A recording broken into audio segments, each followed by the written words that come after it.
Story 1. Why you should never step on human shoes. Beneath the lustrous twin moons of Zentar, I extended my tendrils in a gesture of welcome. Your arrival marks a new dawn for interstellar diplomacy, Mr. President. Zentar greets you with open arms, I intoned, my voice a resonant hum in the thin atmosphere. President Biden's response was a genial beam that crinkled the corners of his eyes. This moment is historic, he agreed heartily, disembarking from the sleek vessel that had ferried him across the cosmos. I've looked forward to this since the first signals pinged across the dark sea of space between us. As we proceeded along the procession of Zentari dignitaries, their robes shimmering with a tapestry of bioluminescent threads, I was acutely aware of the multitude of sensors capturing our every move for the voracious audiences back on Earth. My limbs moved with the careful choreography of one who bears the weight of an entire species' reputation. Yet even the most rehearsed of dances can falter. A misstep, a misaligned limb, and suddenly President Biden's equilibrium wavered, his body leaning into mine. My gaze plummeted to the unfortunate conjunction of his polished footwear and my serrated appendage. Ha! It's not every day you get a dance with an extraterrestrial, the president quipped, downplaying the mishap as he inspected the minor damage to his shoe. A surge of dread rippled through my neural clusters. Mr. President, your magnanimity is as boundless as the void between stars. I implore you to forgive my clumsiness, I beseeched, the timbre of my voice modulated to convey utmost contrition. Biden's hand came to rest reassuringly on my exoskeletal frame. Think nothing of it, my friend, he assured me, but the stern faces and hushed tones of his security detail belied his casual dismissal. As we journeyed through the radiant avenues of Zeta, the Capitol's crystalline spires casting prismatic shadows upon our path, I sensed a shift in the president's demeanor.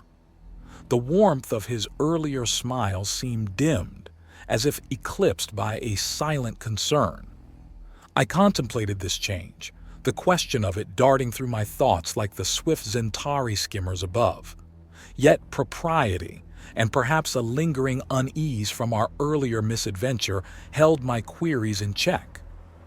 As the tour culminated in a grand overlook, revealing the breathtaking sprawl of Zeta beneath the undulating auroras of Zentar's magnetosphere, I stood beside President Biden in shared silence, wondering what thoughts unfurled behind his contemplative gaze. During the state dinner that evening, I leaned over to Biden. Again, I apologize for my carelessness earlier. I hope you know it was an innocent mistake. Biden waved his hand. Already forgotten. You know, back home, there are some folks who won't even let me eat dinner without criticizing me. Step on my shoe and they act like it's a declaration of war. I laughed anxiously, hoping he was joking. But over the coming days, the incident kept resurfacing. Anti-alien protesters back on Earth claimed it was a deliberate insult. News pundits analyzed the shoe scuff endlessly. Though both governments tried to smooth things over, the tension was palpable. On the last day of Biden's visit, I pulled him aside. Mr. President, I hope today marks not an end, but a new beginning for relations between humans and Zentari. He clasped my hand warmly.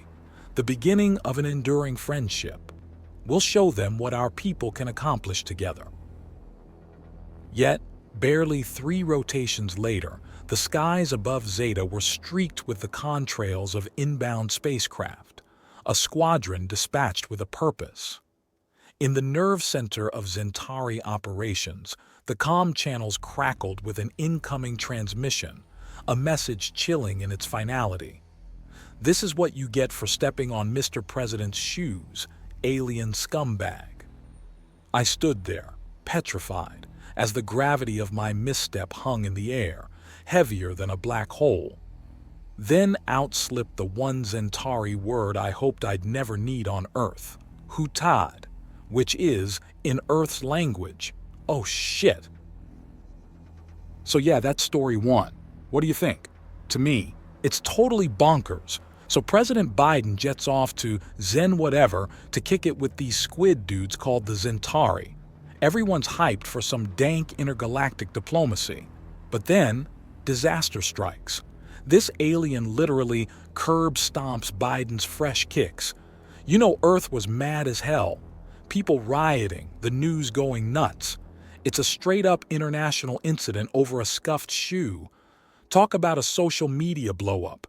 Biden tries to chill things out, but that shoe scuff don't disappear.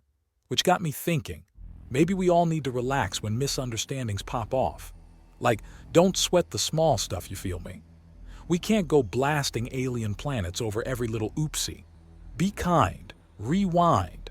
But then Earth straight up sends a whole attack fleet to go booty blast the Zentari. That's just taking it too far. Where they at on the don't kill folks over accidents train? This ain't the way, homies. I'm just saying, an eye for an eye leaves the whole galaxy blind, you know? How we gonna make peace in the stars when we beefing over shoes down here? We gotta be better than that. So comment and let me know what you think.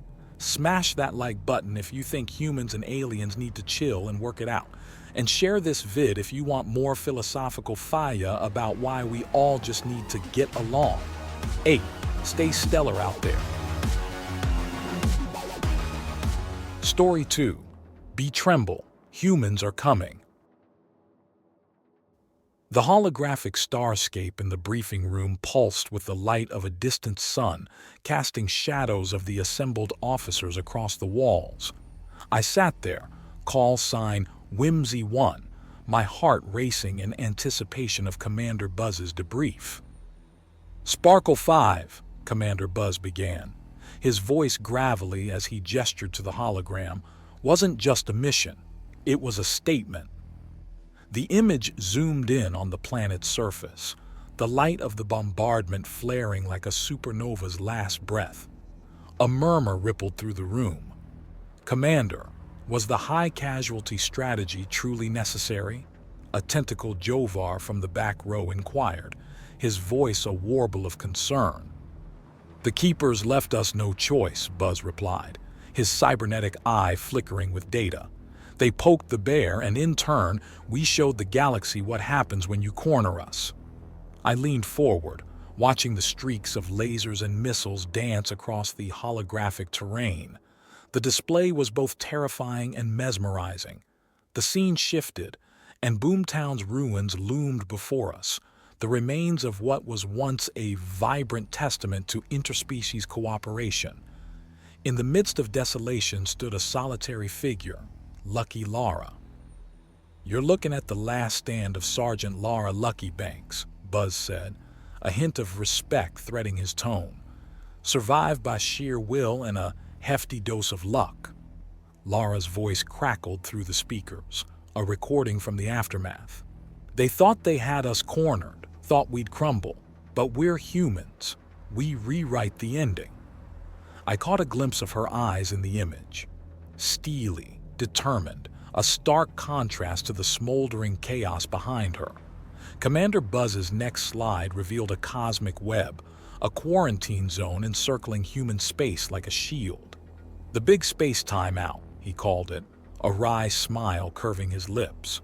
"Surely, that's an overreaction." I found myself blurting out, the words slipping past my lips before I could stop them. Buzz turned to face me, and the room fell silent. "Overreaction?" He paced closer, his shadow mingling with mine. "It's a deterrent, Officer Pixie. It's survival." The satellite grid flashed before us, a tapestry of vigilance. We've turned our corner of the galaxy into the safest place to be. That's not overreaction, that's foresight. The lights dimmed and Buzz's final revelation loomed. "What you're about to see is classified beyond classified," he whispered, a hush falling upon us. A blueprint of an elaborate mechanism materialized, the celestial lock, a net of potential wormholes ready to ensnare or expel any threat. A fellow officer gasped, But that could change everything. Buzz nodded slowly. Exactly. We're not just playing the game, we're changing the rules. The room erupted in a cacophony of questions, but I sat there in stunned silence. With humanity at the helm, the galaxy would never be the same.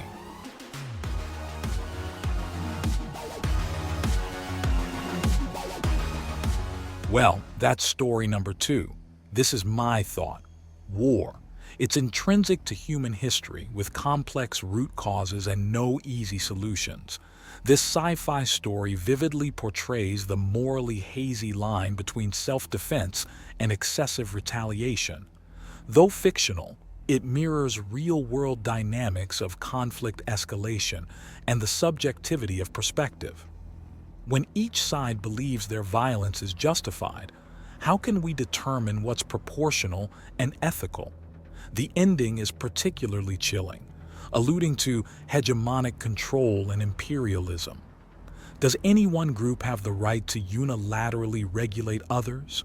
Can power ever be wielded responsibly? Most importantly, the story humanizes war's psychological toll. Trauma breeds more trauma, desensitizing us to the humanity of enemies. How do we interrupt these cycles? How do we cultivate empathy amidst hostility? These questions invite nuanced debate and reflection. While war often appears inevitable, we must keep challenging its premises from new angles. Only by broadening our perspectives can we inch closer to peace. This story thus provides a thoughtful parable. By grappling with its complex moral dimensions, we clarify our own values. The conversations it sparks may be the most illuminating part of all.